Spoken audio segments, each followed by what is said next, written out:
C'est le territoire et la population, la démographie et la géographie. Je ne connais pas de puissance sur un espace de 100 km² et une population de 18 millions d'habitants. Je n'en connais pas. Si on veut parler d'Israël, ce n'est pas une puissance, c'est un énième État des États-Unis en réalité. C'est une puissance parce que je n'en connais pas. On peut être individuellement, si nos pays sont bien gérés, bien administrés, bien gouvernés, on peut être des pays riches, des pays confortables, avec des indices de développement humain parmi les plus élevés. Les pays scandinaves en sont, c'est les pays les plus riches en termes d'indices de développement humain. Mais est-ce que pour autant c'est des puissances? Absolument pas. La Chine fait 9 millions et quelques de kilomètres carrés sur 1,3 milliard. S'il est bien géré, c'est une puissance. Les États-Unis font 9 millions de kilomètres carrés pour 200 ou 300 millions d'habitants. Ça peut être une puissance. Dans le cadre de la CEDEAO, avec 5 millions et quelques de kilomètres carrés et 400 millions d'habitants, si nous ajustons, nous gérons bien, nous serons bientôt une puissance. Mais pas individuellement,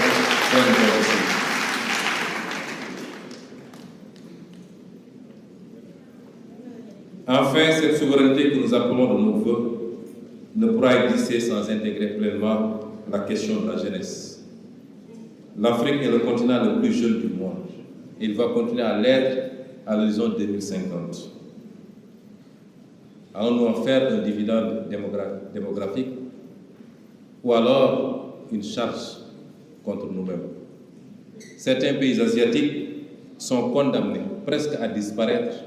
Je veux parler de pays comme le Japon, la Corée. S'ils n'inversent pas la tendance sur les 200 ans à venir, il n'y aura plus de population. L'Afrique a ce potentiel extraordinaire. Et je suis parmi ceux qui pensent qu'il faut qu'on refuse qu'on nous impose certaines politiques de limitation de natalité. Nous sommes l'un des continents les moins peuplés.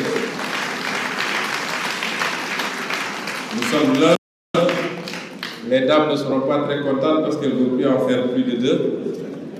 Mais nous sommes l'un des continents les moins peuplés. Sur 30 millions de kilomètres carrés, nous sommes 1,3 milliard habitants. Je vous ai dit que la Chine a la même population sur 9 millions de kilomètres carrés, soit 3 fois moins, ou même plus. Il ne faut pas qu'on accepte qu'on nous fasse croire que nous sommes trop nombreux. Nous n'en sommes pas encore assez nombreux. Par contre, ce dividende, s'il n'est pas exploité, orienté à bon escient, devient une bombe entre nos mains. C'est ça la vérité. Notre jeunesse ainsi que notre diaspora représentent une force stratégique. La diaspora africaine contribue déjà par ses transferts financiers, ses compétences et ses réseaux internationaux. Nous devons l'intégrer pleinement dans notre projet de souveraineté. La jeunesse africaine n'est pas un problème à gérer, elle doit être une force à organiser. Partout sur le continent, nous voyons des jeunes créer, entreprendre, inventer, produire de la musique, de la culture, des solutions techniques, souvent dans des conditions extrêmement difficiles. Ce dynamisme est réel, mais il reste insuffisamment structuré par nos économies et nos politiques publiques. C'est là que se joue une part essentielle de la souveraineté. Car une jeunesse laissée sans perspective devient une fragilité. Mais une jeunesse formée, intégrée et mobilisée devient une puissance.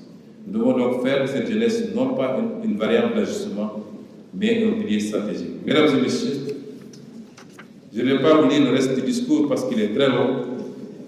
Il me reste encore 3 pages, mais je m'en vais conclure. Pour vous dire que nous sommes prêts à assumer le coût de la souveraineté. Car la souveraineté a un coût. La souveraineté a un coût car elle implique des choix difficiles, des renoncements, des conflits parfois.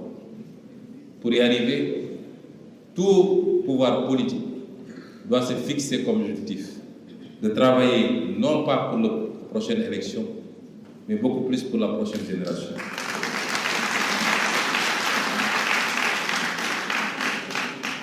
Et ce combat ne se gagnera ni dans les slogans, ni dans les incantations, mais dans la capacité à articuler autonomie, patriotisme et stratégie dans un monde en transformation. C'est à cette tâche que nous sommes conviés. Et au fond, C'est à cette responsabilité que nous ne pouvons plus nous soustraire. Ensemble, nous pouvons inscrire l'Afrique comme acteur majeur du monde multipolaire. Le nouveau Sénégal, en ce qui le concerne, ne demande ni permission d'être souverain, ni indulgence pour penser par lui-même.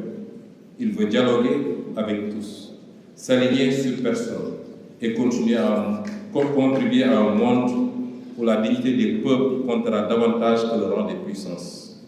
La ligne est donc claire: faire de la souveraineté non un crime, mais une grand-mère, non un refus du monde, mais une autre manière d'y entrer. Je vous remercie.